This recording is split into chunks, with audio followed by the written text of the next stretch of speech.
So I'm going to point out the signature characteristics of the work of this person, the signature characteristics in the document itself, and we're going to ask the public to draw their own conclusions and the person to come forth and explain why those characteristics are there. So you've looked at this individual's signature, and then you've noticed that it appears... the way they do their work and the way that the signatures are embedded in this document. You know, every forger, it's like, you know, a forger wants their Mona Lisa to hang in the in an art gallery in the Louvre, but they want down the road for some expert to notice a flaw or a signature element where he say, this is not the Mona Lisa, this is done by so-and-so. So the forger wants to be identified. By the way, in using that analogy, the certificate of live birth that the White House released is kind of like a Mona Lisa by numbers. It's that crude. And you also have discovered initials in the signature, correct? Well, yes, we have. We've looked. We've got initials. We've got the.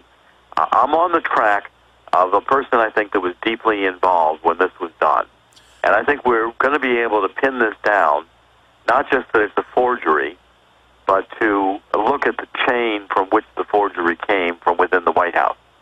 And I should be able to have this evidence done next week. Also, Alex, I've been releasing, and I will continue to release next week. We can talk about even releasing it, some of it through you. The documents I've got from Kenya, which show that the grandmother's been saying Obama was born there for years.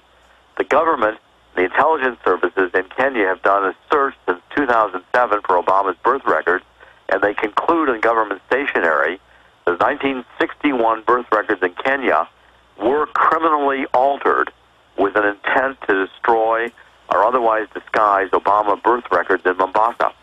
I've got that in government stationery. Wow, that's breaking here right now. Right. And I've got the internal reports from the government. They identified Lady Grigg Hospital, a division of what was essentially Mombasa General Hospital, where they focused their investigations and believed the baby was born. But the government of Kenya concluded, the intelligence service, that the family of Obama was trying to hide an important birth fact. They believed the grandmother that he was born in Kenya. They searched and they identified criminal tampering with the birth records, not random criminal tampering, but tampering so as to hide or destroy Obama birth records in Kenya. And you are going to produce proof from the government? I've got proof from Kenyan documents, and I can work to get them to your producer. We're going to be publishing them in WorldNet Daily.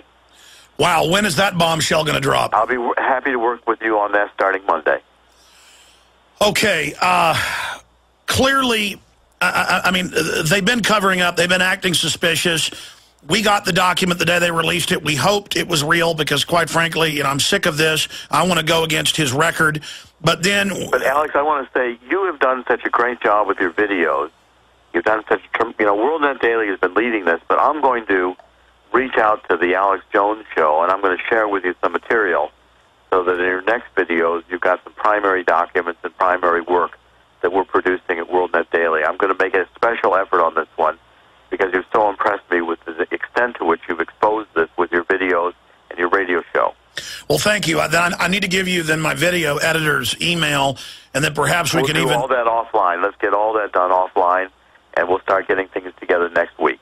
Absolutely. Now, the issue I was getting to is that where there's smoke, there's fire. The evidence of the cover-up, as criminologists will tell you, is generally evidence of the crime, the absconding, the evasion that's going on. To have Esquire, who I've noticed particularly with Obama, is their attack dog. I agree with that. Come out with this serious economic warfare, vicious espionage. I mean, that's what it is.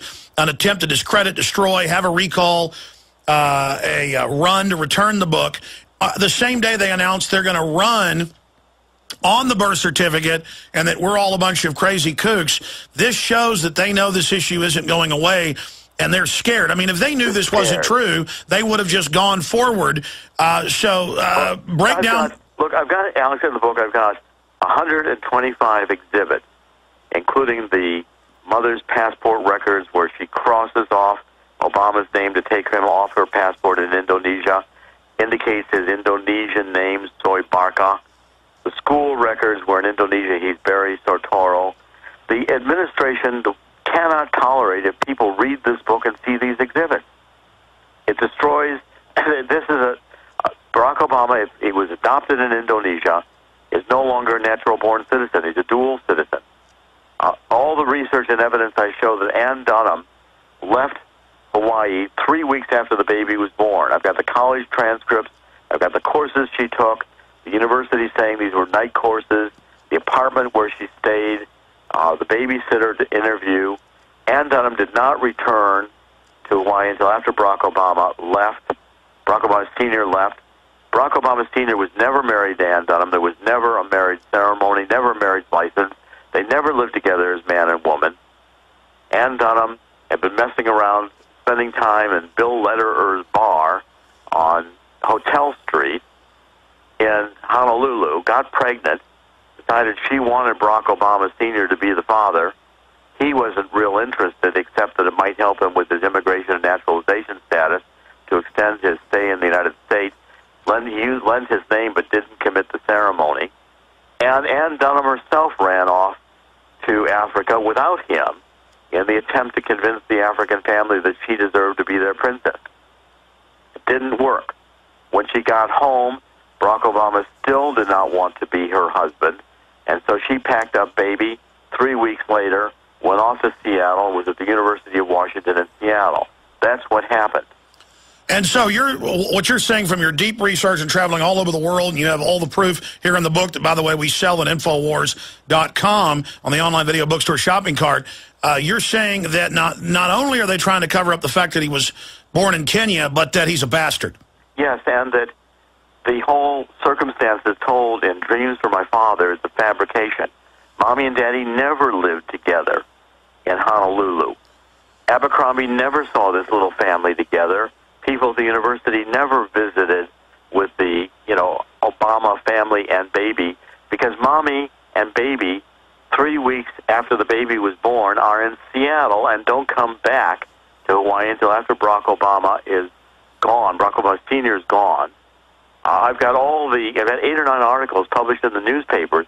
This was the first African student coming to the University of Hawaii. You'd think the local story would be, African comes to the University of Hawaii, meets local girl, gets married, has baby. No.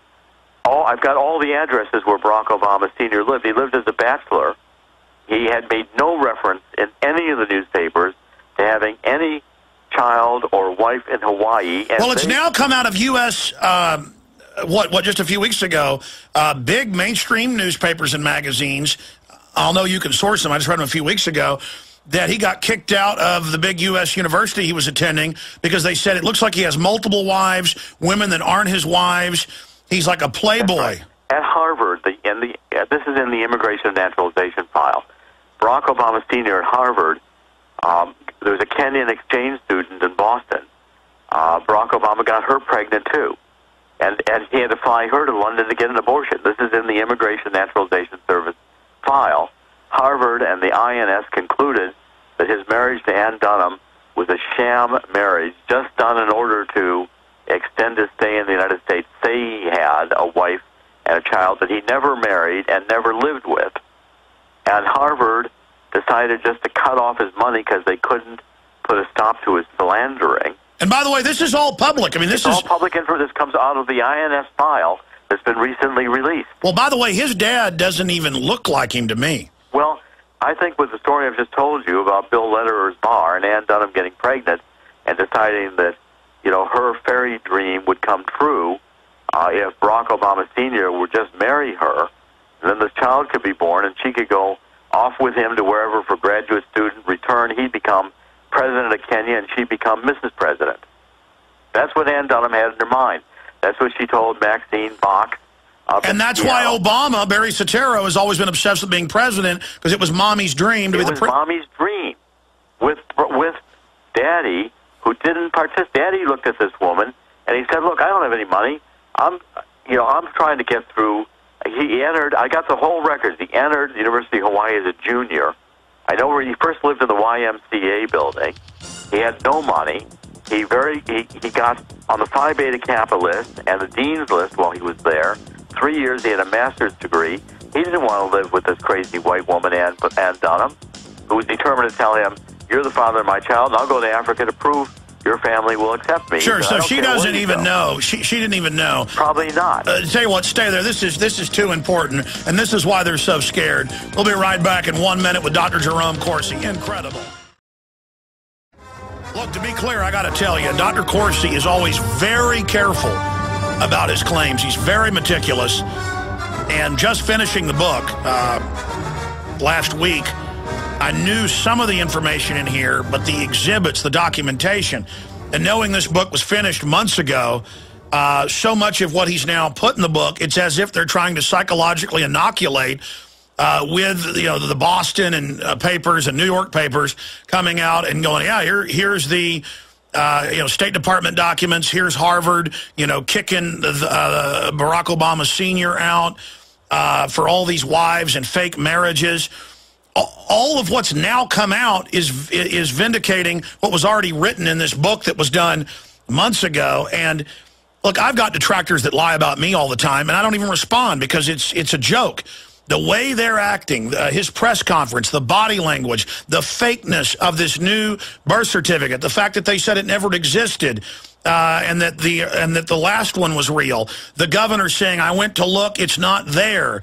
Then it appearing, and now Corsi wouldn't come out and say he's hot on the trail and privately, tell me they even basically know who forged it if they didn't have the meat and potatoes on this. Dr. Corsi, getting back to this Esquire, I'm not a litigious person, but if I had spent millions of dollars to print up hundreds of thousands of books and the 100,000 or so to fly you all over the world and paid you, if I was Joseph Farah, I mean, this was, for those that don't know how the book publishing business works and things, this was clearly designed, what Esquire did, saying it was discredited, Farah was recalling it. That was meant to cause a run on the book, people demanding money back, so people that are selling it in bookstores get scared and pull it off shelves, correct? That's correct. The whole idea was trying to destroy the marketing. Get the book while it's just getting out there and tell people, it's misinformation. Classic misinformation campaign. Intelligence agents do it all the time. The book has been always on sale. It was never pulled. We wanted it to be called Where's the Birth Certificate? Because we were trying to induce Barack Obama to get so scared he'd release the document he released. I knew it had to be false. I know Barack Obama was not born in Hawaii.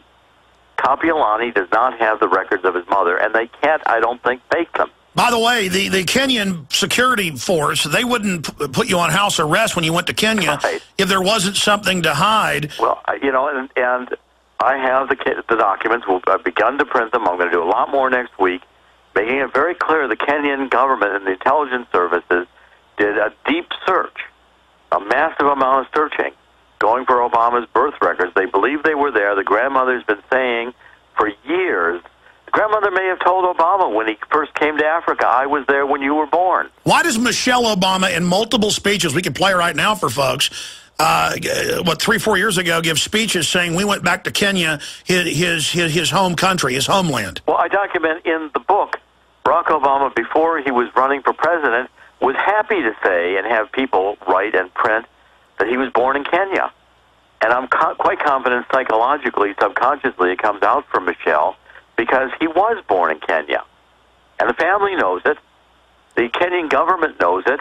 They can't find the records because the records were criminally destroyed, but they found the pattern of destruction of birth records in Kenya that documents that Barack Obama's records were intentionally gotten rid of.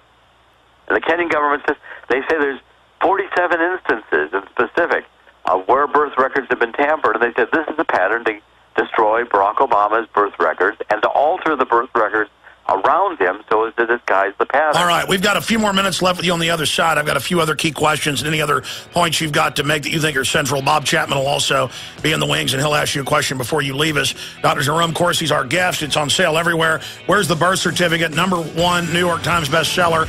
Jerome R. Corsi, Ph.D. They are very, very scared of this book. Bottom line, I'm going to ask him on the other side, is this Obama's Nixon moment? Is this the beginning of a Watergate-type meltdown? Because there's no doubt they're running scared from this.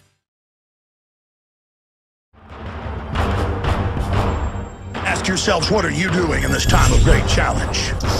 What are you doing to unlock minds?